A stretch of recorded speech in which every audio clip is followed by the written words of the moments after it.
As soon as I figured out that you could make up stuff on the spot, I knew it was for me. That was it. I have never been able to tour, and I made that decision when I had my first kid. New technology is going to be thrown at us all the time, and if we don't find a way to hop on board with it, we're going to be left in the dust. That's the curse, I think, of being a YouTuber, is that everything that happens to you is a potential video. Learning to just let it roll off your back. People tell me not to read comments. I'm not that person. I want to connect. Like, my favorite thing in life is to connect with people. If you play with people who don't have that, then you're in trouble. It's such a simple thing. It's such a crazy dream. Welcome, Aimee. I'm so excited to have you on the podcast today. You're someone who I've been watching online for years now, so thank you so much for being here. Really appreciate it. And for anybody who doesn't know Aimee, you can literally check out her YouTube channel, Aimee Nolte. It is absolutely just phenomenal. Aimee is one of my favorite educators online. She definitely has given me ideas throughout the years. So it's really exciting for me to get to sit down with her today and actually pick her brain about maybe how she comes up with some of these ideas, how she approaches her playing, her singing, her education. So I'm just really excited to have you on, Aimee. Thank you so much for being here. Thanks for having me over. Total pleasure. I didn't know how nice the curls on your hair were until I saw you in person, but they're really nice. Oh, thank you. That means so. That's maybe the nicest compliment I've ever received on a podcast episode. 1 point, Aimee. Yes. You could really tell I used my Shea Moisture shampoo this morning. Ah, that's a That little is plug. not an official product endorsement of any kind, just but for anyone who's wondering, that's what I use. That's what it is. That's what it is. Glad to know. I also want to say a huge thanks to Casio for sponsoring today's episode. More on that later. So before we get started here, I was actually wondering if you'd be up for just playing something for us real quick. Let's do it. All right, awesome.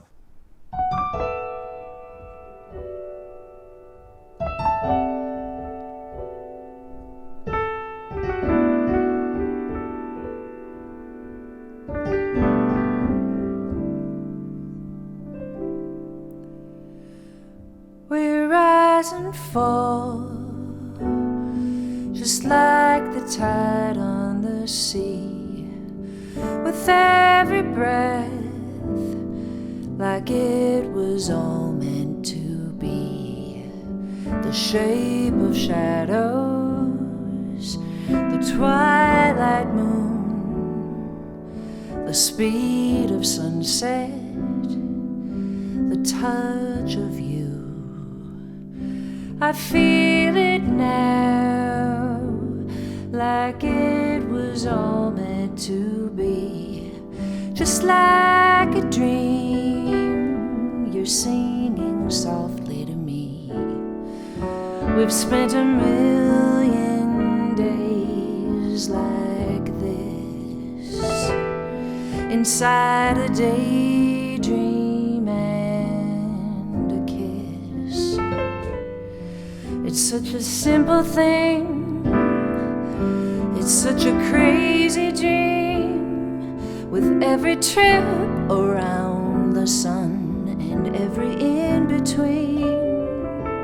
How nice the quiet seems, like everything, the rising and the falling of the tide. It's a never-ending thing, with mountains beckoning and every unexpected turn beyond our reckoning.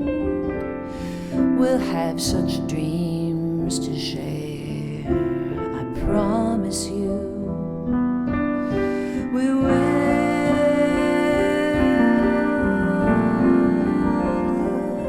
I know we will.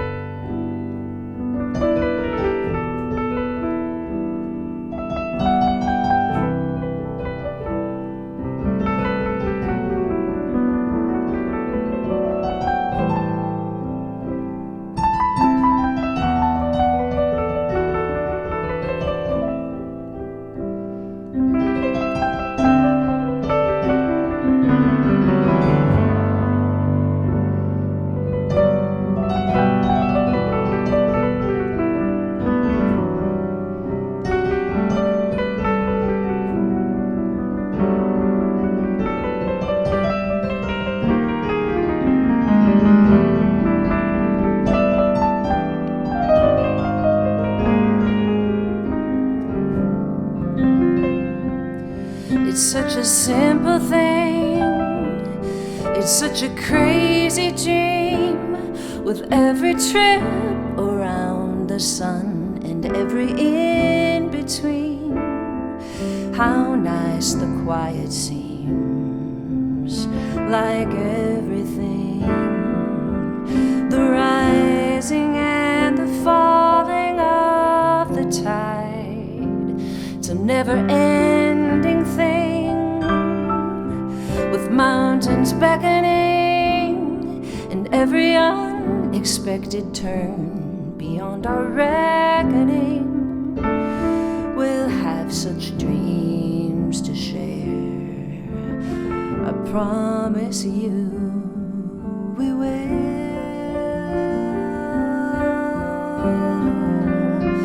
I know we will.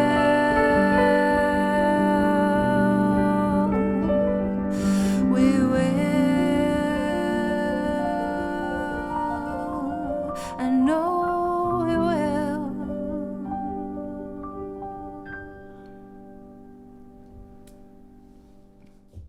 That was absolutely gorgeous, Aimee. I am really blown away, actually, just really blown away by your lyrical writing, by your overall compositional writing there, your performance too. For those of you who are not in the room right now, I am always just amazed when a wonderful vocalist just sits in front of me and produces sound from their instrument, and just how lovely it sounds. Thank you. So I've got lots of questions, of course. Sure. Before we dive into that, I would love to maybe just hear a little bit more about your actual musical upbringing. How did you develop your skills? What brought you to where you are today? And I'm also a little curious how you decided to become an educator as well. Yeah, okay. Let's see. I think I was just a little kid who liked to sing a lot. And I was lucky to have like parents who neither are very musical, but they liked to sing songs to me as a kid, and also grandparents. So I have songs in my head even still that I associate with mom or dad or this grandma and grandpa or this grandma and grandpa. Like, that was lucky. And we also lived in this tiny town in Northern California called Weaverville. And I mean, now that I think of it, like, we had to take a lot of long car rides, and I think they probably used singing to keep me entertained, you know? But as soon as I saw a piano, I think I was trying to pick out melodies on it.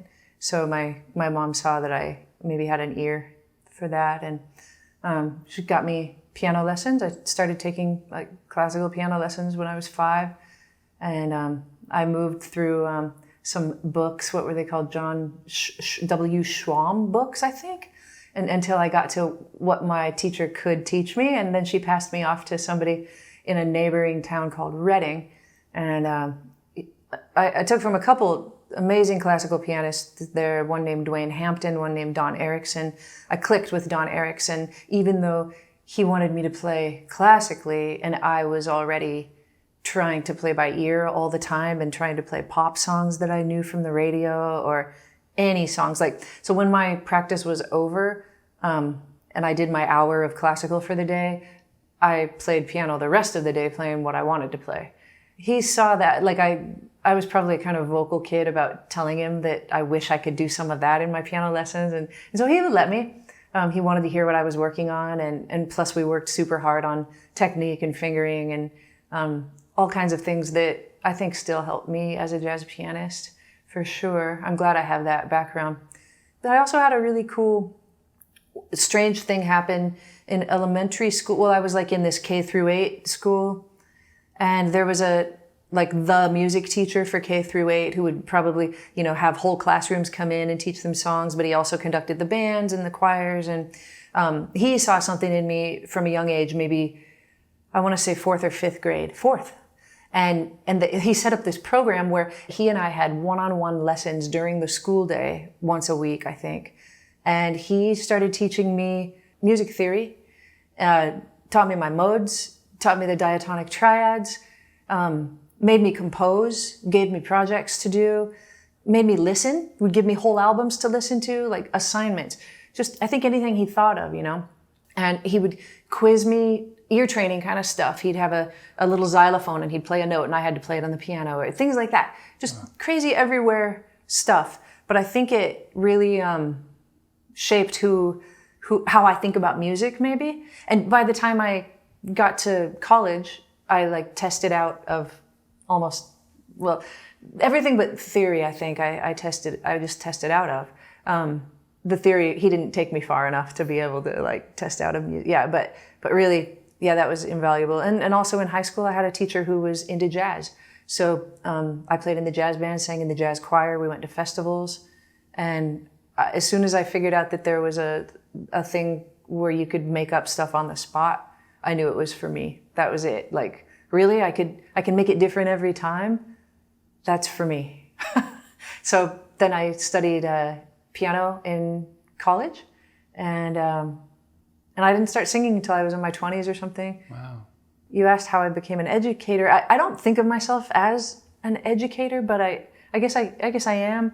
I never wanted to be, but when I started my YouTube channel, my performance kind of videos didn't do very well. It was Rick Beato is the one who like challenged me to start a YouTube channel. We kind of knew each other, and when those videos didn't do well, he said, "Why don't you try talking about music, teach some stuff?"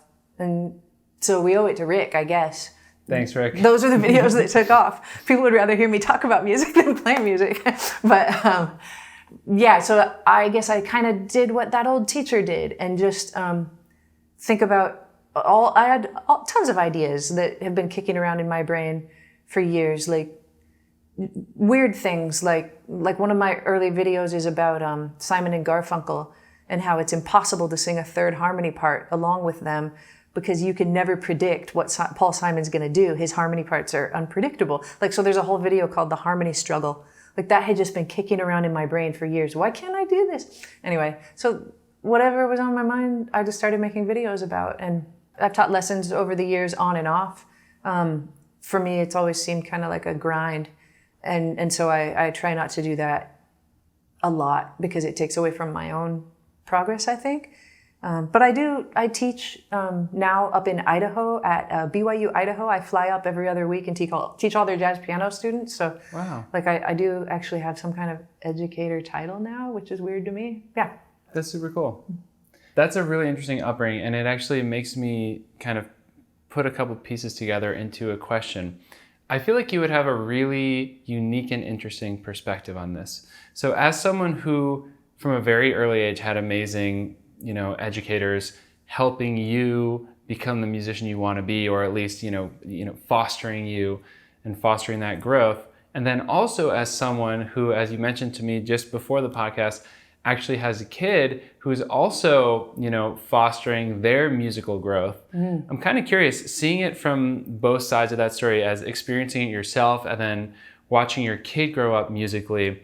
Are there any specific tips that you might offer to other people who are in their musical growth journey that you've observed to be both really important for both yourself and your kid? Or anything you've learned specifically through that process? I know it's kind of maybe a big question, but I'm just kind of curious if that brings anything to mind. I have 4 kids. They all are musical. I think because I married a fairly musical man too. 2 of them are choosing to do it for a career. One wants to sing and write, and the other wants to direct choirs, like in high school or something.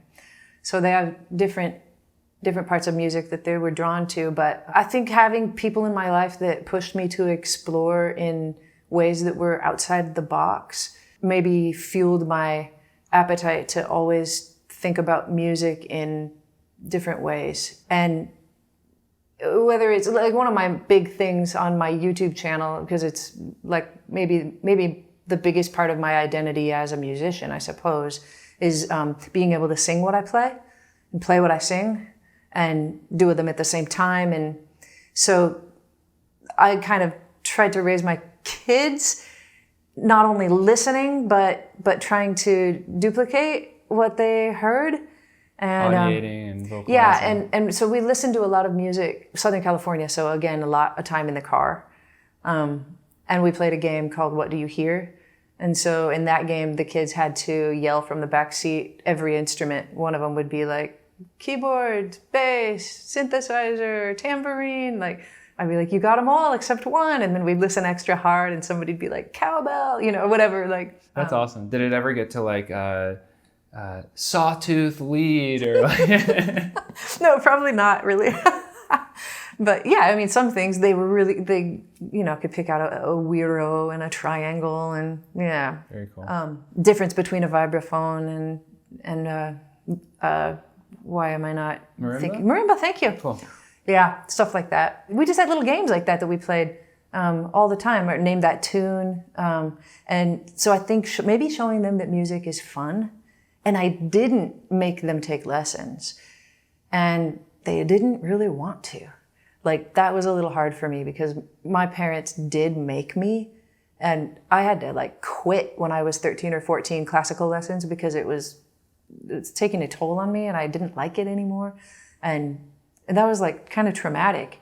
So anyway, I never wanted to like force them, but I kind of feel like that's a problem with Gen X, that my boomer parents had that discipline for me that I got, but I didn't give them discipline. I just gave them fun.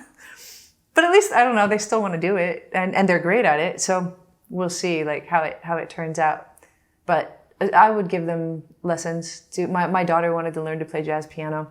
And so she knows all of her 4-note rootless voicings and inversions, and she can play some different, jazz scales and know how to get around a real book, things like that. But also there's like this dynamic when you're a parent with your kid that doesn't exist between most parents or most teachers and students, I think. Because my daughter I'd get on her nerves, she'd be like, all right, Mom, and I'd say, you know what, I'm just going to leave you with this for a couple weeks. I think that's like right in there though, so many valuable lessons, right? Like, okay, I'm just going to leave you with this, right? When they start getting annoyed potentially. Yeah. And also I relate so much because when I was about maybe, I don't know, I want to say 10 or so, that was when I had basically quit piano. You quit piano? I quit piano because my dad had taught me just for fun some Beethoven and Mozart pieces by ear. And so that was kind of like my level by ear and like technically as a kid. But then my parents were like, we should get him into lessons. Yeah. And they got me into lessons and the teacher was very stringent, like, no, you can't read music. So we need to start with hot cross buns. Yep. And I just couldn't stand it. So I actually quit. I actually started as a little 10-year-old jazz drummer. That's when I got back into music. Man. And then ended up kind of drifting back to piano, but it was all completely of my own volition just because of the fun of it, Were you taking jazz drumming lessons? Hilariously, I don't think so. I think I was just doing some drumming in our little, like 3rd or 4th grade jazz band. Wow. And then a friend of mine played keys in it and he was just doing like kind of 2-note chords and he decided to quit. And I was like, well, I could try that. Mm-hmm. And then I started doing the piano stuff. And then I was just very fortunate to kind of have this extremely nurturing community set up around me. But, back to your point, it really did just kind of come down to getting there of my own choice and my own volition because of the fun of it, the freedom of jazz and understanding that, it was improvised music. So I think there's a lot of wisdom in there. I'm just curious, when your dad, I know it's your interview, but when your dad was teaching you to play Beethoven by ear, would he teach you just little sections until you got it and then you moved to the next section or something? Pretty much, yeah. I don't perfectly remember, but my dad basically tells it that I would hear him playing. So he was doing, it's been a while. So I would hear him playing that. And one day I just told him, I want to do that. Mm-hmm. I would really like to learn how to play that. And he said no, because it was way too advanced. And then apparently I had a temper tantrum.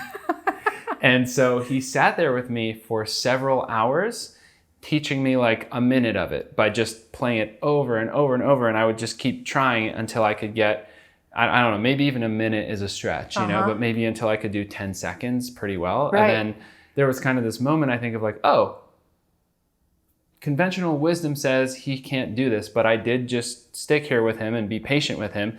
And now he can do the first 10 or 20 seconds of it. So there's really nothing stopping him from doing the rest. Yeah. So that's basically the story. It's like how people learn from watching YouTube videos now to play classical pieces or play pop songs, and it's just a shot of the hands with the keys that light up. And I think that's how they do it. They probably learn the first 10 seconds, pause the video a bunch of times, go on. Like, your dad was like doing that with you before anybody else That's really was. That's a really good point. Huh.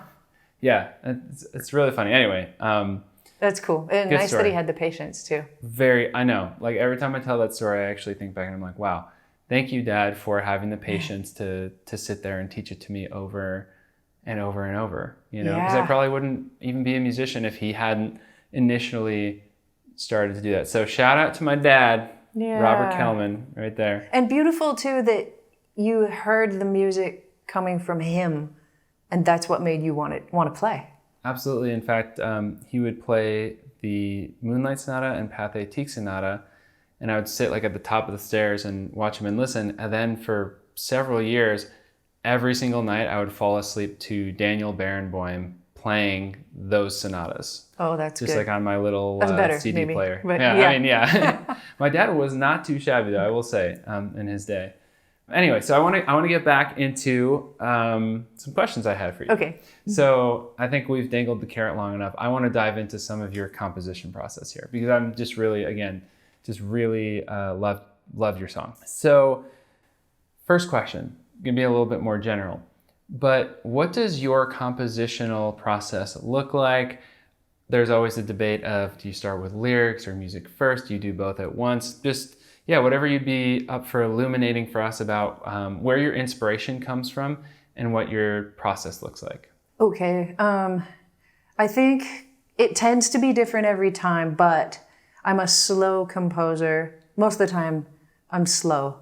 People have told me that it would help if I had a deadline, maybe, but I never put deadlines on myself about composing. Maybe I should. Maybe I'll try that someday, but it feels like when I compose, I want to grab something that is maybe like already exists in the ether and I find it, like something that's really true to me that isn't contrived, that doesn't come from a pattern, or once in a while something will come from a rhythm that's in my head, but almost always it's a melody. And almost always, if I can start singing some melody, I'll already have the harmony in mind before I even sit at an instrument, which is nice because then when I sit at the instrument, I'm just finding it. Most of the time, I think I already know what it's gonna be, but I remember a song I wrote called "Looking for the Answers." It was a melody and lyrics all at the same time that it just like kind of came to me one evening. And I knew that there were some slash chords in the chorus, but I didn't know exactly what they were, but I already kind of heard them. And so when I sat at the piano, I had to work those out. And I was like, nope, that's not what I'm hearing, until I found it, because they were kind of some strange ones. But usually it's a melody, I would say, and then I spend forever trying to figure out a lyric. That doesn't come as easily to me most of the time. And if I don't have an idea of something that I think is interesting or that means something to me, I can't write lyrics. Like, I remember when I wrote Falling Snow, it goes, this is what I thought of at first, just the melody.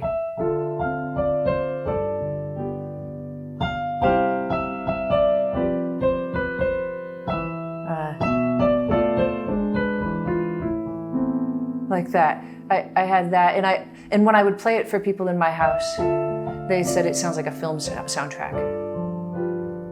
Like Ennio Morricone or something. Yeah, something very sad and like that. And somebody said to me, it sounds like wintertime and like somebody's broken up and it's a lost love. And so I spent maybe a year trying to write a love song, but nothing personal, just I was trying to invent a story and it never went anywhere until my oldest son went away to college, Miles. And I was driving like on a 5-hour long drive through the night and I thought maybe I can finish the lyrics to this song while I drive in the car. And I thought, what if I just abandon this love song idea and try to write about how I'm feeling about Miles? And I was done when I got to where I was going. Like, it just, as soon as I made it about something I cared about at the time, then it came. And I actually did keep the snow idea, and I called it Falling Snow, but it turned into, I watch you walk away, your footprints fill with snow, and icy silence falls upon my troubled heart. I wonder as you go how time has changed the both of us, and all too soon is pulling us apart. That, and it fell into place. And that's how it is for me. It might take a couple years, and there have been several years between most of my albums, but that's why. I feel like I want it to mean something and to be really organic and not forced. So most of the songs come really slowly. I don't know if that helps. That does help, actually. It's very, I would say it's very comforting, because to hear a song that's really, really beautiful and speaks to you, and then hear, oh, it also took me some time to receive the right inspiration and be patient about that.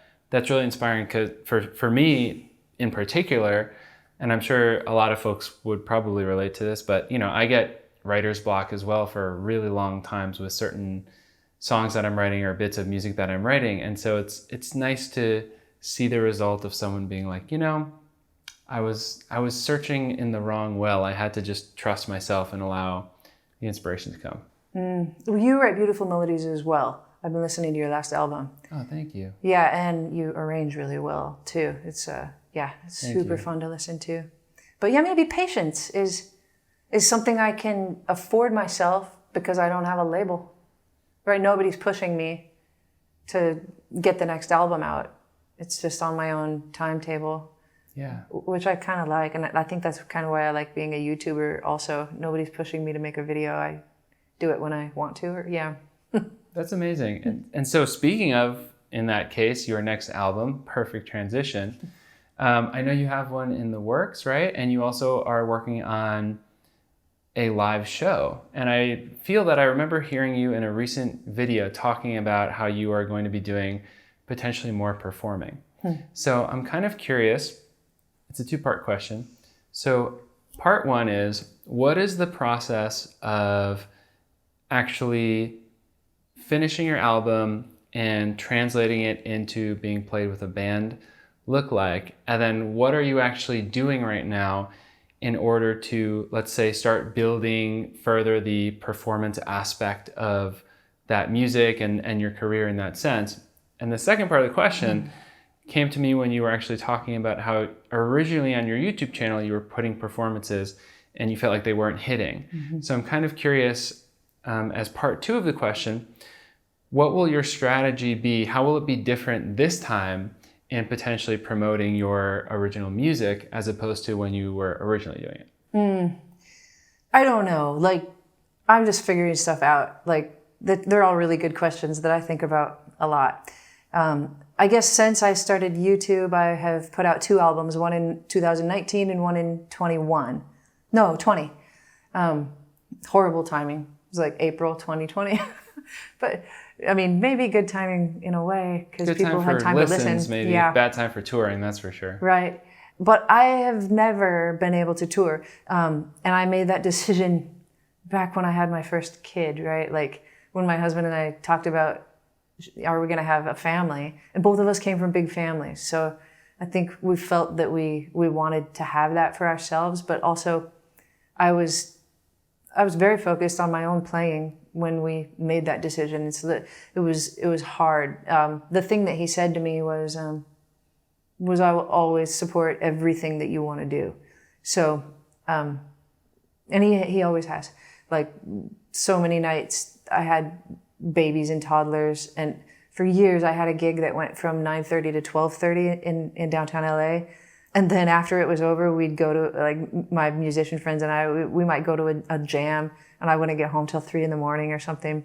He didn't care, like, go do your thing. But I did have to wake up with those kids and get them to school and stuff. And that was my main focus for sure, was my kids. And so music was I don't know, it had to take somewhat of a back seat. But I actually had a really cool experience once when I had a 2-year-old and a newborn, and I took a flight and sat next to Joanne Brackeen. Wow. Yeah, just out of nowhere. And so she was asking me how my practicing was going, and I was telling her it's so really hard to practice when you have a 2-year-old and a newborn. And she just said BS. She was like, BS, I've got 5 kids, and I practiced all the time. Wow. Like, okay. So she kicked my butt right from the beginning. Like, kick it into gear, Aimee. If you want to be a jazz piano player, be a jazz piano player. Even if you've got these kids, you can do both. And that was cool to hear from an older lady who, had made a career and had kids. That was crazy.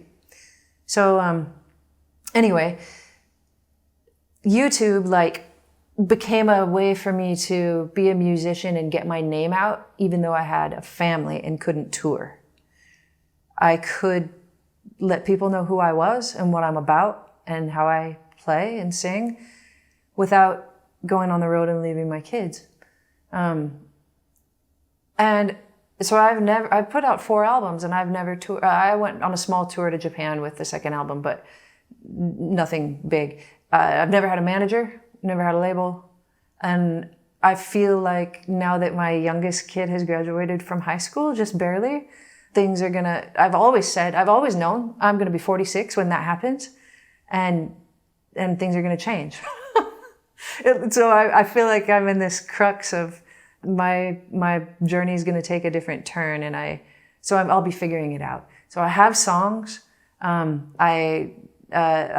been doing recording from my own house. YouTube has taught me to do that, which is cool. I'll save some money on the recording part of it this time.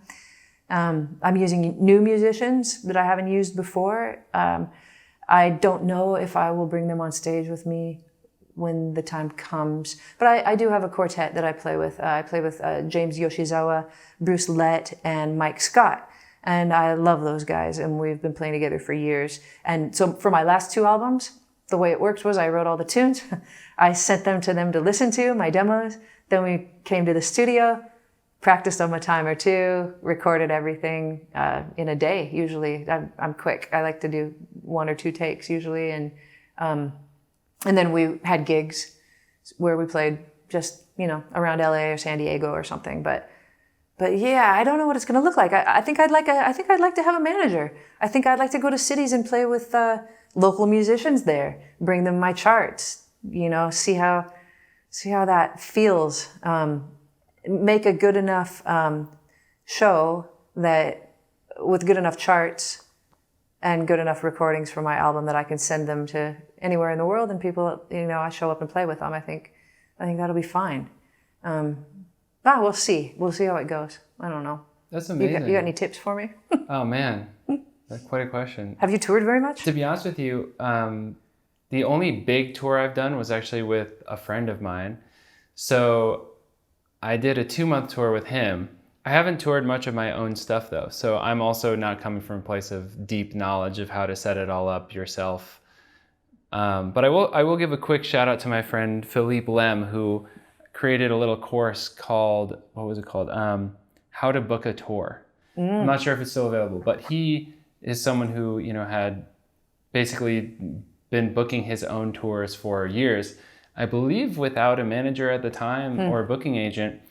And so he had this really great little course that he put together that was just about that process. And, the bits that I remember were focusing on, writing really nice professional emails, making sure that when you do have the chance to make contacts, that you keep those contacts alive, and just being really organized and professional, good, responsible person, nice person. Totally. Yeah, those are good tips. Definitely. Yeah, I think just being able to, come into a venue with a lot of clarity about what you need from the venue.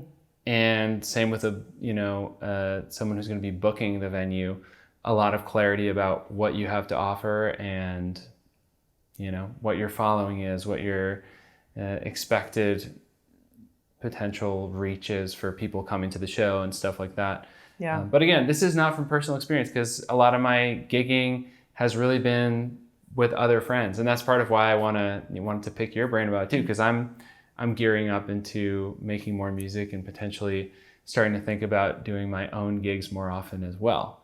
So maybe we can just keep this as an ongoing conversation. I'll be very curious to hear how it all goes. Yeah, let's do it. And you made me think of your friend who wrote the book makes me think of Adam Neely. He's been very transparent about his own experience with this and touring with his bands, you know, and what a nightmare it can be, and what fun it can be, and I feel like I learned from people about these kind of things online, and that's awesome. I used to not be able to, but yeah, I could do dang YouTube searches about how to figure this stuff out too. That's a great point. Yeah, I think going to Adam's channel, that's a really great piece of advice, because you're right. I've seen some of his videos, a lot of transparency there for sure. Yeah.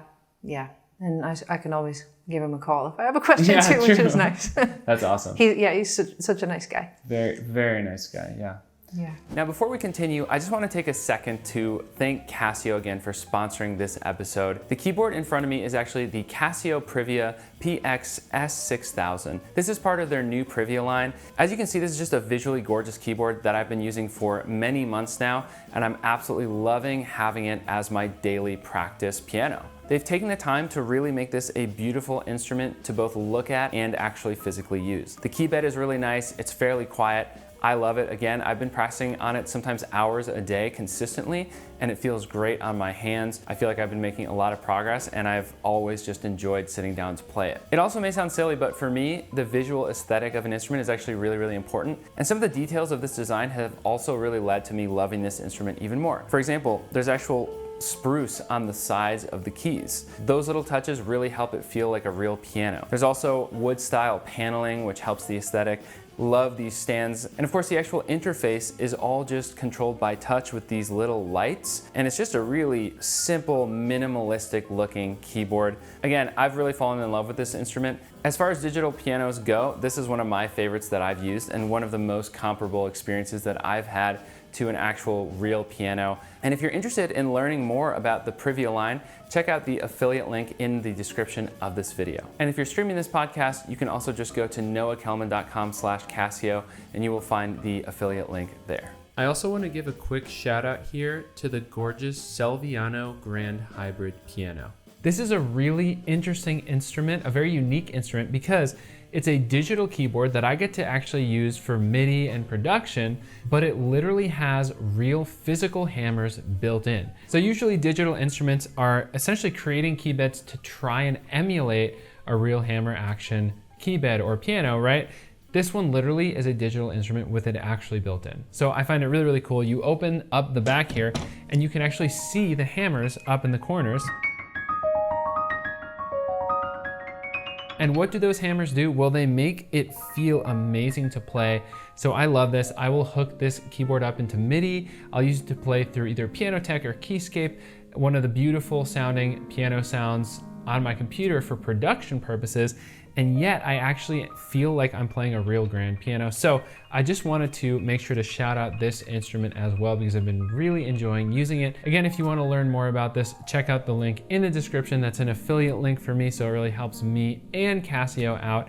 And one more big thank you to Casio for sponsoring these episodes. I enjoyed doing them so much, and it's great to work with a company that wants to support really quality education going out for free to all of you. All right, let's get right back into the episode. All right, well, so we just took a quick break. We are back, and I'm kind of thinking maybe it's time to get a little bit happening on the piano. So I want to ask a question I just love asking pretty much every guest I have. If I had to make you choose 3 of your favorite voicings, what would they be? Voicings, that's a good one. Let me think. Well, I have one that I stumbled upon a long time ago that I made a video about, and after I made that video, it will be very clear that I made it first, before Jacob Collier and Herbie Hancock talked about it. They probably learned it from my video, probably. Let's be honest, yeah. They probably did. But it's this one. And it is a G and an F in the bass, like a 1 and 7, and yep, that's it. And then just a B triad, and it functions as a dominant 7th chord, but it has a major 7 in it, and it works because that pulls there, and that pulls there, and that pulls there, right? Crazy, right? I remember I discovered it when I was just playing my romance, and I stumbled upon it by accident. I just did that one day. Yeah, that's it. And I was like, why does it work? But it works. So I like that a lot. That's a beautiful sound. Yeah, and it has such a, it's like a welcome clash. Yeah, for sure. And then I might just have to say that I'm a huge fan of just stacking 5ths. What's more beautiful than that? I started on a C, went up to a B. So, question. Yeah. Do you believe in the, Oh. or the? For sure the F sharp, and sometimes the F. It can be so beautiful, especially if it's in a melody. Yeah, I love it. Why not? So that's 2. And I'm tempted to talk about 4ths for my 3rd one, but really I might just say like you know, if you take a closed voicing like a D minor 7, which I call the I Feel Pretty voicing, and then all you have to do is just take this 3rd from the top voice and put it on the top. And it's completely different. And it also has a 5th on the top, but it's built of a 4th and a 5th. I love the way those sound. Like, It's beautiful. Yeah.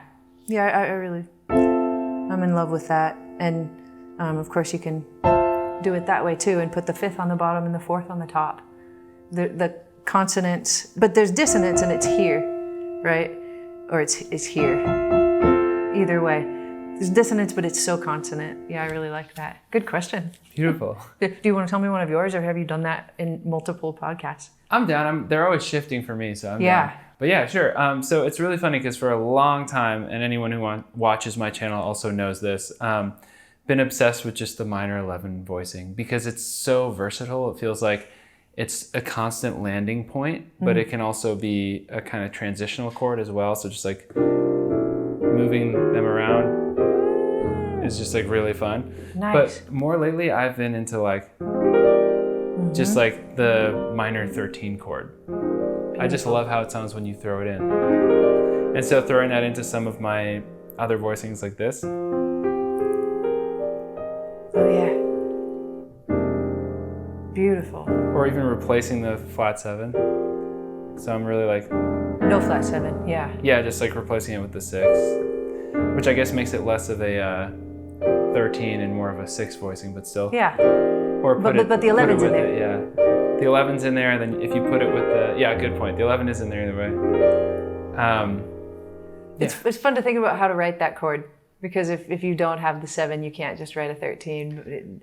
Somehow you have to put there's a 6 or an 11. Yeah. I'm not completely in that world, but I was talking to Dennis Ham recently, and he's making himself name chords like that, and it's really funny to see what he does and to argue with him about it too. I bet. Yeah, it's kind of Dennis fun. is actually a friend of mine too. And Yeah, I know. Yeah, so he's working on some really cool things. I won't say what they are yet. I don't know exactly. But this has to do with that. Yes, Yeah. exactly. And so it is really interesting because what he's working on is very good at naming chords. I'll just say that. Absolutely. Yeah, I only argue for like the sake of I think he was looking for that, but he is fine with the chord names that he chose.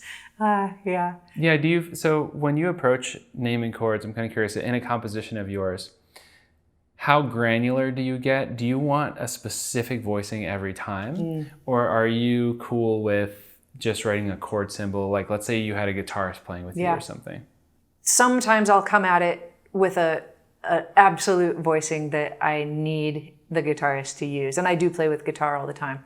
My song, Alpine Field, starts with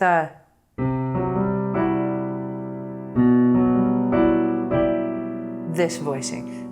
And it's an E and an F sharp and a D. And it turns out that's really hard to play on the guitar. But I asked my guitarist if he could please figure it out, and he did. And so I just really wanted that feel. But there are other times, I would say most all the time, when I just write chord names and I'll let them do what they will with it because they know their instrument better than I do and stuff. But once in a while, there'll be something that I need to be like, yeah, exact for some emotional reason or counter melody reason or something like that. Yeah. Totally. Cool. Yeah. And so. Oh, and go ahead. I'm a triangle dash kind of person. How about you? A triangle dash. It took me a second. Yeah. Started thinking of the triangle instrument. I was like, what? I fluctuate. You do? Because when I'm writing by hand, I'm usually a triangle dash person. Yeah. But when I'm writing in software, I'm usually adhering to some kind of software thing. So whatever's going to get me like the quickest result in the software. So I find myself actually not doing triangle dash because I don't even know how to do a triangle the software. I actually don't either. I'm a noob at it. But so yeah, I let it do its MA. Exactly. MI, whatever, yeah. Exactly. Which is kind of annoying, right? So I'm you know what? Let's People learn to do in the triangle. comments, if you're watching this on YouTube, please let us know. They will. Yeah. Is there a way in various music softwares, notation softwares to be specific? Let's say, I use Sibelius personally, but friends of mine use MuseScore. I'm a Finale. Yeah. Amazing. So if you know the ways to actually put a triangle and have it make sense and not give you some kind of error, or if there's actually a key command, I always love to know. That would be so great. Let us know. That would help us both out so much. And it'll really save us a trip to Google. It's absolutely true. Yeah. Or these days, maybe ChatGPT. Maybe ChatGPT. Speaking of which, another fun question I really am enjoying asking guests these days, and you don't have to have an answer on this because I know it's an annoyingly hot topic. I might just be silent and we'll just let it be silent. Is that okay? That's totally fine. Okay. Yeah, I'm going to say that's allowed. I'm going to ask the question though, Thank you. regardless. Do you have an opinion on AI-generated music of any kind? Or do you have any thoughts that have been particularly cyclical in your mind about it? Are you worried? Are you excited? I'm just kind of along for the ride. Like, I tend to think that everybody gets worried about every different thing that comes along with music. Like when you could, like when it first became a thing that you could use a sequencer and make your own band, right? Like everybody thought they weren't going to get work anymore because they're digital instruments, and that's not the case. Like, and it just depends. Like I think new technology is going to be thrown at us all the time, and if we don't find a way to hop on board with it, we're going to be left in the dust. So that's usually my attitude. Like, we'll see. And I don't think that we can teach AI to make us feel things. I think it'll always seem contrived. Who knows in the future? But I think we need humans for that. And not that I'm not using it, in my life now, but I haven't used it for music. But I do use it for YouTube titles and thumbnails. And I know my kids use it when they write a letter to their boss or it's super helpful. So if it can, it'll probably be helpful to me as a musician in some ways in the future. But I feel like I'm not gonna be scared. I don't feel like being scared. That's great. I love it. This is a really great bridge into asking you some brain-picking questions about YouTube. So I'm kind of curious. I feel like you've alluded to the fact that some of your ideas maybe just come naturally, but do you have any process for coming up with ideas? Do you have any specific schedule that you adhere to or you recommend people adhere to? Or for you, it's very much like a process of inspiration? Well, Rick Beato told me when I started that I had to make a video a day for 6 months. That's how it grew. And I think at the end of 6 months, it was like 10,000 followers or something. So that's the only time that I've really stuck to a schedule. But there's no way I could do that now. And back then I made every video with a phone only. I even edited it on iMovie on my phone. So I was just cranking them out, But now with all the equipment, all the gear and the cameras and thinking about good lighting and everything, it's more of a taxing thing. So I'm doing about 2 a month right now. Can you tell me your first part of your question again? Yeah. What is your method of potentially? Oh yeah, thinking of videos. Yeah. Thank you. I keep a running list. Do you keep a list? I keep it in my notes on my phone, and it's long. And some of the ideas have been on there maybe 5 years or more, and I haven't done anything with them. But most of them are like one of them recently was tiny details about songs. I saw it. Yeah, did you see it? Thank you. And that list has been maybe 2 years in the making. Of every time something strikes me in a song I'm listening to that I didn't hear before, I'll just put it in my note. And so I have a lot of little, like, they look like paragraphs all in my notes where I'm just constantly adding to those ideas until I feel like I have enough for a video.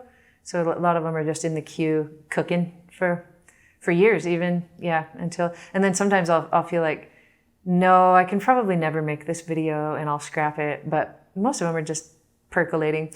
Sometimes I'll have a conversation, it could be with anybody, and it'll, in my head, I say, this is a good YouTube video idea, and as soon as our conversation's over, I write it down, or I'll forget it. But that's the curse, I think, of being a YouTuber, is that everything that happens to you is a potential video, and because it's a constant cycle. You make it, you think you put it together, you make it, you think you put it together, you make it, right? Like, it just never ends. So I don't know, like, usually I try to make everything just an idea that has happened to me, and I want to make a video about it. I could probably count on 1 or 2 hands of the hundreds of videos I've made, videos that don't happen that way. Like if somebody approaches me and it says, you should make a video about this, or that rarely happens. Because usually when people say, well, you should make a video about the Rolling Stones, or you don't have any video about the Rolling Stones. All right, give me an angle. What has nobody ever covered about the Rolling Stones before? Like, what's the thing that is going to make people click on this video? And people can't answer that. That's the mind of a YouTuber. And Adam Neely taught me that early on. He said, it's like writing a good essay for English class. You can't do like I did and write an essay about Stan Getz when I was a freshman in college. I remember my teacher was just like, what are you saying? Like, I don't want to know his life. I don't want a biography. Like, you have to tell me something interesting about him and research that thing. Like, so that's the hard thing. Everybody's like, oh, you never made a video about this or that. But I can't until something strikes me as something new that maybe nobody has thought about. And that's not easy. Yeah. Definitely. The piano stuff is easier. Sometimes if I can't come up with a video, I'll be like, well, what have I been practicing? What have I been playing? What's a song that I love? And then something will come to me. But those two, they aren't, I could count those on 4 or 5 hands probably or something. Yeah. It's really interesting. Yeah. And you know, it's funny. It's cool for me to sit down with a YouTuber like you, because honestly, I'm like, I look at your channel and I just think that your videos just kick ass, like over and over and over, you know? It's not true. Some of them tank, Noah. Which is probably the case. But thank you for thinking it. But you know, as someone who like watches your videos, like it seems that way, you know? And so I guess I'm just curious then, from the perspective of someone who's just, I'm someone who's just trying to get my foothold more in YouTube, or someone watching this who is just maybe earlier on in their, let's say, YouTube career. Are there any lessons that you've learned along the way that have been particularly, let's say, channel changing or life changing in terms of the way you approach creating content consistently, or any tips that you wish you knew when you were first getting started with YouTube?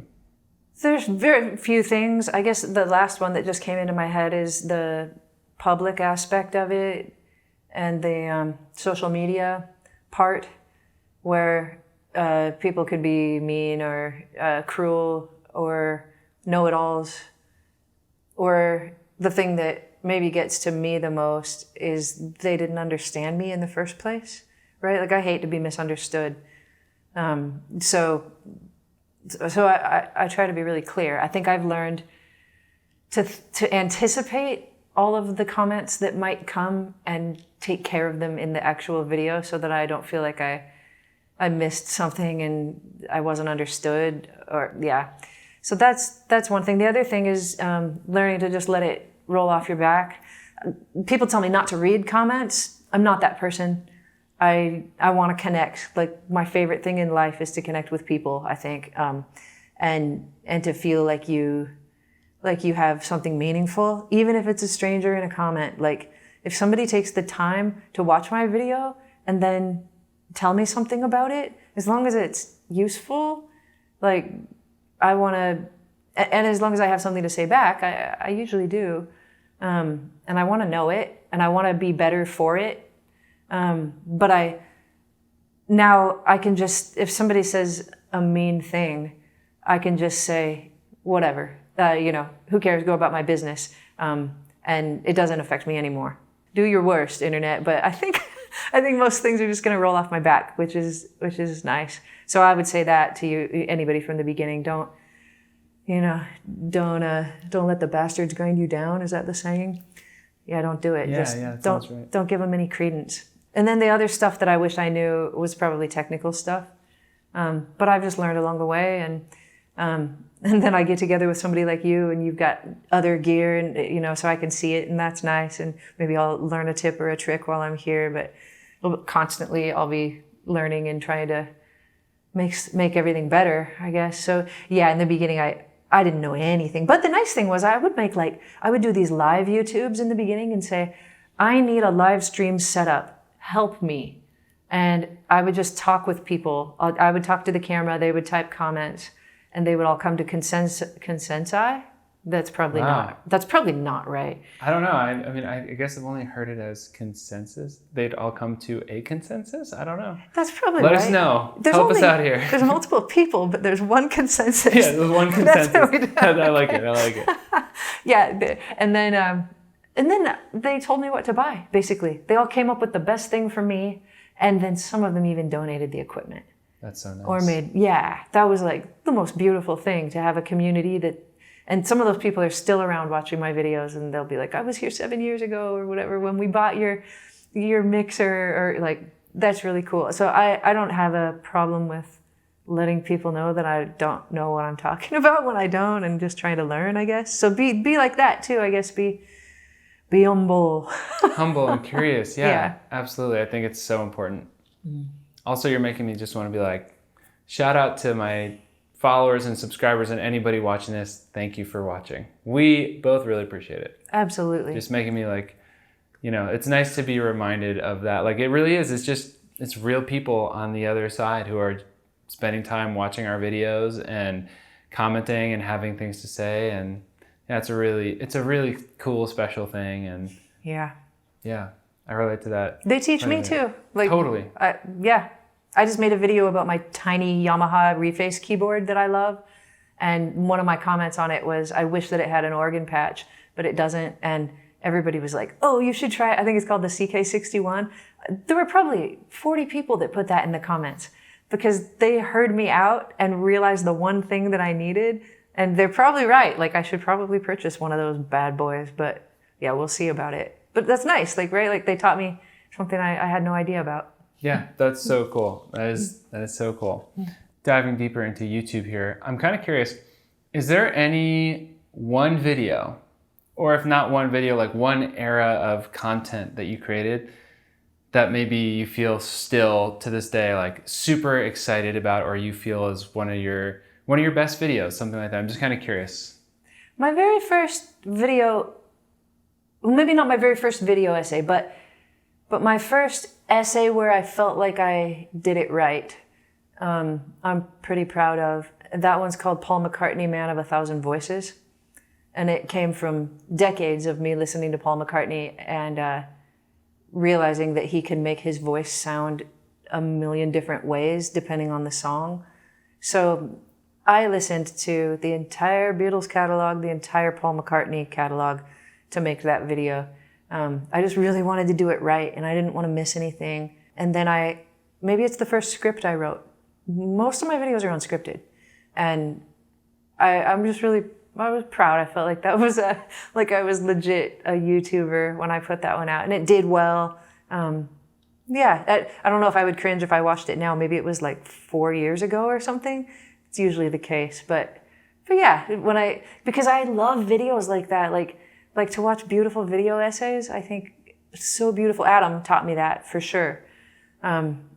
His are just incredible. They really are. Incredible. So are there any, you've mentioned Adam and Rick, of course. Are there any other YouTubers that you particularly enjoy watching or that you kind of go to for YouTube content creation / musical inspiration? I'm also lucky to be friends with Corey from 12 Tone. Do you know Corey? I don't know Corey, but I know 12 Tone. Yeah. Yeah. You should meet. Corey's really a beautiful person. I'd love to. And that's a lesson every time that I watch Corey's videos because it doesn't show his face, right? It's just voice and the visuals. So I really like that. I like that he found his own style. I love Nare Soul. She's so good. Yeah. She's as visually gifted as she is orally gifted, I think, which is it's inspiring for me. She's very smart too. I like the way she puts things together and the way that she thinks. And then I have my fellow Nebula friends that I love to watch and support. Charles Cornell, Polyphonic. I've heard of Polyphonic, but I don't know any specific videos. Yeah, those are some good, thoughtful videos too. And of course, I always like to hear Rick talk about music. I watch Rick when I can. I think those are my favorites. I'll feel bad for leaving somebody out later, but... Well, we can always add them I in love the Ben comments. Levin and his wife, Jessica. She doesn't make videos very often, but when she does, I watch them because she's hilarious. Do you know Ben? I don't. Ben's friends with Adam. That's how I became aware of him. But Cool. he lives in Boston, and he's a guitarist and an amazing producer and singer and songwriter and a really quirky guy. I like people who make me laugh too. That's amazing. Yeah. And that's such a skill in YouTube videos. People often laugh when they meet me because in my YouTube videos I'm super dry. And then I'm very goofy in person. So people are like, what is going on? This is weird. And then you meet people who are the opposite. Like they're really quirky and outgoing in their videos, and then you meet them and they're very shy and introverted. And so I've had that experience meeting YouTubers too. And yeah, that's true. It's fun. It's interesting to see how our personalities can kind of evolve online. My kids call me YouTube Aimee. Like they say there's a different, like as soon as the camera comes on, I get a little more smiley in my eyes, or like I'm doing it now, I know I am, but yeah, then That's like, very fun. yeah, they say there's a YouTube Aimee, which I try not to do, but yeah, you got to be a little more animated. Yeah, I mean, hey, you got it, right? There's a YouTube tip. Be a little more animated. Just a little bit, yeah. Okay, so I want to get us back to the piano for a second. Okay. First question. Are there any theoretical concepts that when you first learn them, they really kind of changed the way you played or kind of blew your mind a little bit? And I'm kind of curious if there's anything you could show us about them, if there are. Sure. Some of them are still blowing my mind and I don't feel like I can talk about them. But maybe the first one that really changed the way I think and play was just about swing concept. So being in college, I was learning to swing. Like I remember being at my first piano lessons and my teacher, he was awesome, Dan, was his name, Dan Waldis. He said, I can tell you've got a lot going on, you've got talent, but you don't swing.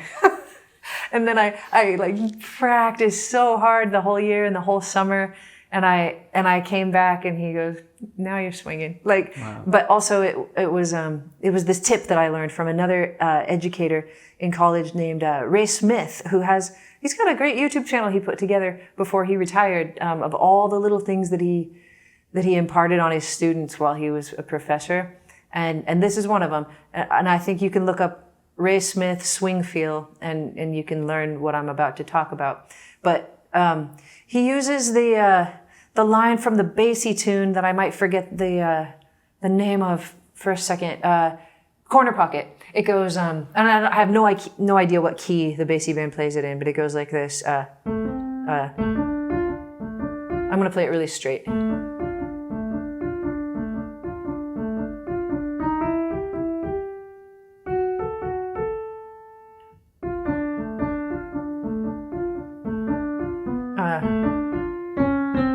That's how it goes. That sounds right. Yeah. Do you know that tune? And so the thing that he taught me is that most educators are going to teach kids that are learning to play jazz to accent every offbeat so that they're going.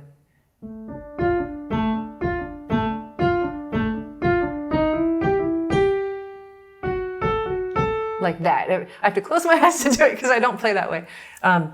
He says that instead of thinking about offbeats, to think about the down, to think about every beat, every quarter note, and to lay into it like that. And he would play his saxophone to demonstrate, but so I'll sing. It's better than a piano, but so instead of do ba do ba do ba do ba do ba do ba do ba do ba do ba do ba, that sounds like the corniest.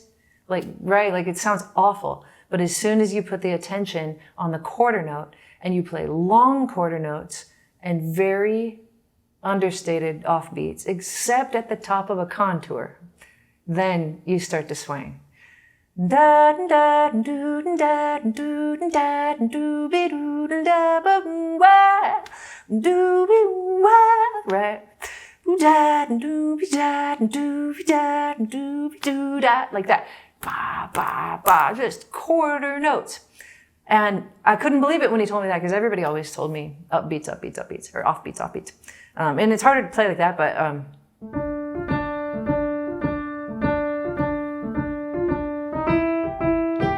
you can accent that one and that one, right? But this one, hardly at all. Where is it? There.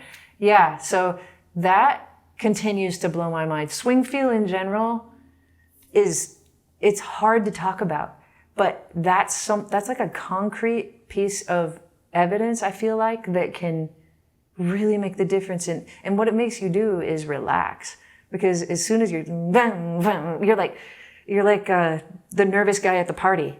But when you settle in and you're like, you're the relaxed guy who's just like, everybody wants to talk to, right? Like, it's the same in your playing, I think. Anyway, is that all right? Yeah, that's fantastic. Okay. That's so fascinating because honestly, to this day, I haven't figured out how to teach that either. Yeah. And listening is the key. Absolutely. Listening is the key, hands down, right? But I did see your video on that. It's a long time ago. It's an old phone video. I remember seeing it, though, and thinking like, crap, pretty sure I have videos that talk about the opposite. The opposite. Everybody does. But you know what's really interesting is here's what came to mind. Yeah. It made me think, in a sense, when you actually think of it that way, you're almost creating this more chilled out automatic accent of the offbeats. And it made me think, oh, maybe it's not about accenting. Accenting is the wrong word. It's almost more about having the offbeats be like grace notes or subtle, or like staccato or like sure. subtle. And so it feels like you're accenting them, but accent isn't the right word, especially when you translate to like a horn player, right? Like they're not going to accent those offbeats literally, because when you sing it, that's when it starts to sound more apparently ridiculous or whatever, you know? So yeah, you specifically got my brain turning with that. One other little tidbit I'll throw in. Yeah. I unfortunately can't remember exactly what this study was. So if anybody knows, please let us know. I want to give credit where credit is due. But I do recall a study done where they took a line and they put it directly, just pure eighth notes, and they put the line directly on the beat. So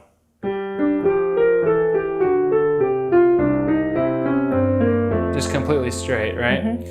And then they didn't change anything. They simply shifted it to be a little bit past the beat. So like dragging. Okay. Just a tiny, I Can don't you know do if it? I can. I don't Want know me to play the bass line? Sure. 2, 3, 4.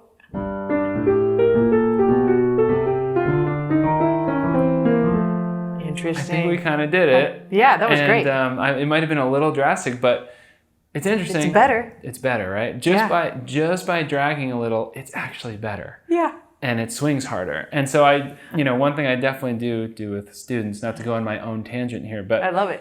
I'll actually often tell my students, especially when they come in and they're doing that rhythmic thing, I will often tell them like, whoa, let's just go back to eighth notes. Totally. I want to hear you play classical. Yeah. It's better. And they're like, I'm Yeah. like, just trust me on this. It won't be for long. But for now, we got to get rid of that habit that you formed of like swinging in that kind of opposite extreme. Totally. You know?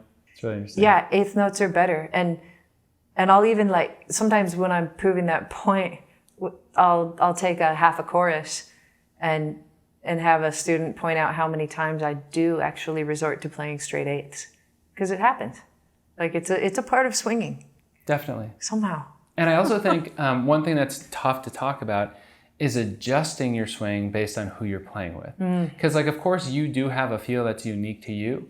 But one thing I've noticed just playing through the years with different players is, especially like the bass player and the drummer, the best players, they have this ability to lock in with each other, right? It's not about, do these two players always connect? It's sometimes about, do these two people adjust in this like subtle way, which I think has a lot to do also about where the beat is, because maybe one person plays further forward on the beat and one person drags a little bit more. And so the ability to kind of adjust those things just a little to lock in is really, really interesting. Oh yeah, those are just tiny little things.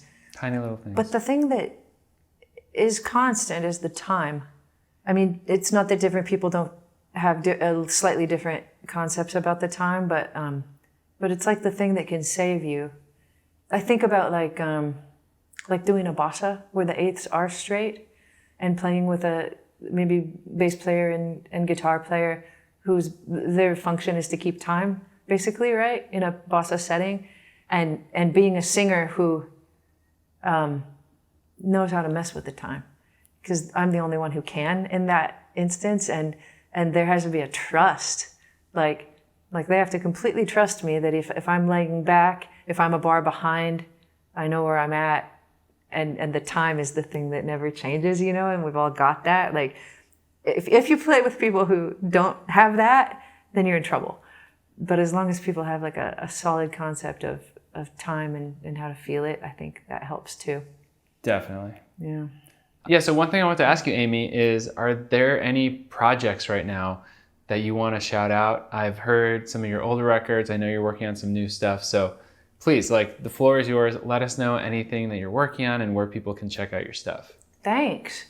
Let's see. I've got a couple fun shows coming up. One will be in Hilton Head, South Carolina. I think the 4th and 5th of October at the Jazz Corner. I'm playing with a great bass player, Billy Thornton, and Justin Varnes on drums, Taylor Roberts on guitar. They're all a bunch of great Southeast Coast guys that I love to play with.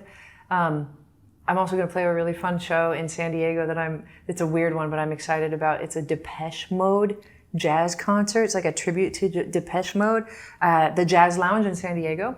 That I think maybe also in September, or I think September, yeah. And then I have my work on Nebula, which is a streaming platform where I put things that I don't think are right for YouTube that are just a little more like in-depth and thoughtful. And I have a brand new, it's almost brand new, a show called Quarter Notes with Aimee Nolte on Nebula exclusively, where it's kind of like this in a way. I sit down with first Larry Goldings and second Dennis Ham, and why not let it leak who the third person is on your podcast, Noah? Because you only have awesome people. I've already done the interview. It's Jackie Terrison. Oh man, it's gonna be amazing. And in this series, we just sit just at one piano, at my piano, and I ask them to play for me, and then I ask them about specifically what they have just done. What'd you do right there? What were you thinking in that moment? How'd you get there? And then it snowballs into the next tune, and the next tune we do 5 tunes about probably, and it's really fun. I'm proud of it. So you can subscribe to Nebula with my link that you can find in many of my YouTube videos and my Instagram profile. And I'll be happy to put that in the description as well. Cool. It's only $30 for the whole year, and it gets you those quarter notes. Plus, it gets you all of my online classes that are nicely produced, way better than YouTube. One called How to Create Meaningful Motifs for Jazz Improv, and a 2-part class called Everything I Know About Chords. and then a fun one called Adam and Amy Play the Blues with Adam Neely. Wow. And a bunch of other stuff too. So it's $30 for like a lot. Yeah, that's amazing. What's like crazy. $30 over a year? That's like, yeah, I'm terrible at math, but less than $3 a month or something. less than $3 a month. Yeah, that's amazing. Thank you for asking. Yeah, of course. Thank you for sharing. So one other question I had for you was, in listening to your music and also just hearing you play today, one of my favorite things about your music is just your melody writing. So I'm kind of curious for you, what makes a good melody? Are there any specific parameters that you've experienced over and over, especially as a huge Paul McCartney fan? What are some of your thoughts on melody writing? Man, it's a good question. I made a YouTube video about the most beautiful melodies in existence that I had been compiling in an iPhone note for years. And that making that video myself kind of helped me to maybe put my finger on what makes the melodies beautiful. And one of the craziest things that kept coming up in so many of the melodies I talked about was the 11 over a minor chord. And you mentioned playing, a minor 11 chord earlier, but I was surprised when I was making that video how many times that came up. Just the feeling of what that does to you. And I don't know if I can even think of an example anymore, but let's take one so I like that. I like a color tone on a chord that makes you feel away. There are many of them. You could talk about the 9 on a minor chord too. You could talk about how playing a major chord and having the 4 do something like that will kill you, right? Like, so there are devices that are beautiful, but they're also motifs. Just having a motive. The one I think of first is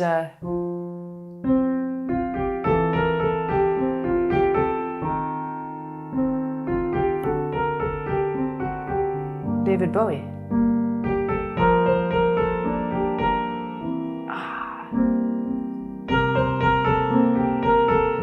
Then it rises.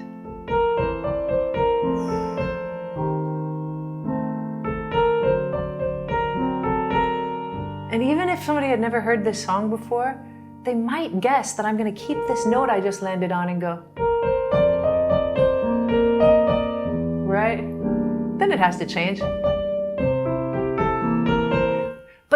Ba ba da ba da ba ba da, like 15 times.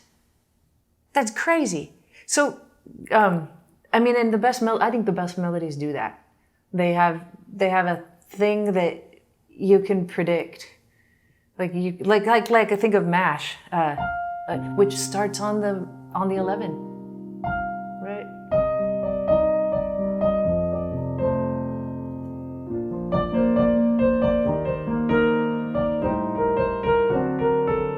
But it's just a motif that keeps going and that uses the harmony to advance it in a way that makes you feel things. And I love that so much, and I'm glad that it comes across that I love that, because when I improvise, I try hard to do the same thing.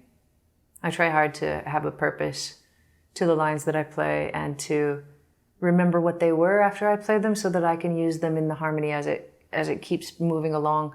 And you skew them, you change them as you go, but to keep something, I think, is important. And maybe it's like even in a good book you read that has something that keeps coming back, or a story that you tell that has a good TED talk, with a theme that keeps repeating but in different ways. I guess a good country song. There are some good country songs that only have one line that is the hook, and they'll tell you about it from this angle and from this angle. And I tend to think those are a little contrived, because I know that they're really trying to do that. But there's something about a thread that feels really important, I think. Yeah. No, 100%. Really beautiful points. Thank you so much. Thanks. What do you say before we wrap up, we maybe play a tune or two? Sure. Awesome. Let's do it.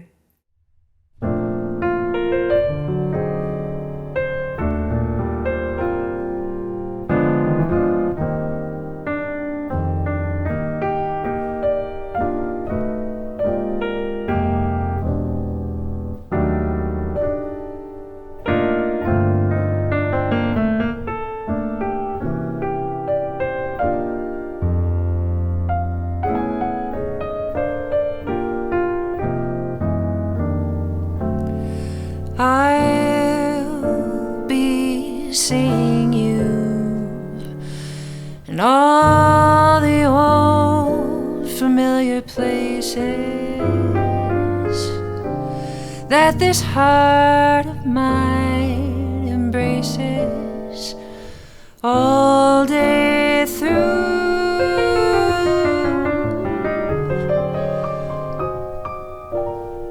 In the small cafe, the church along the way, the children's carousel, the chestnut tree and the wishing well.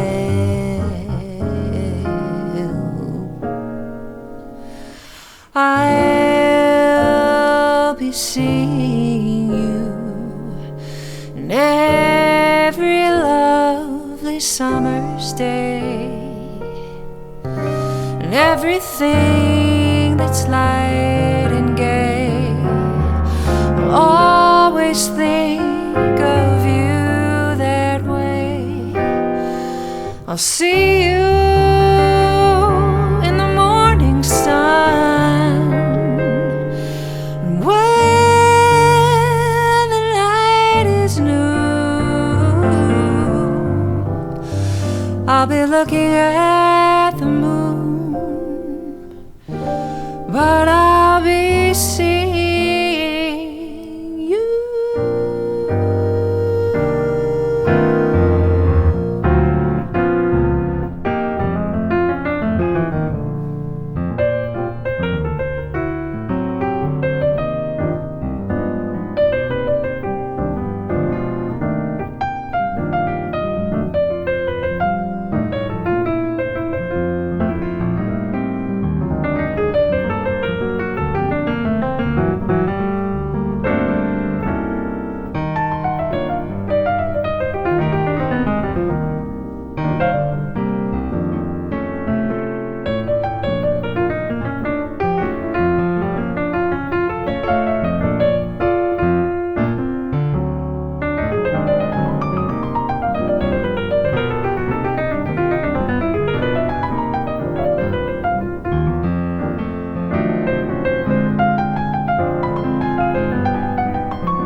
seeing you.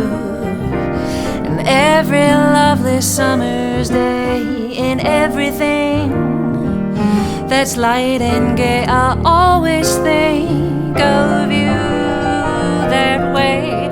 I'll see you in the morning sun,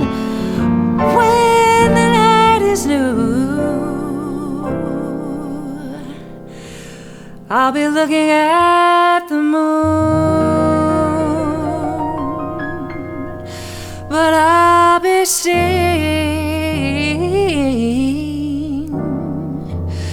you.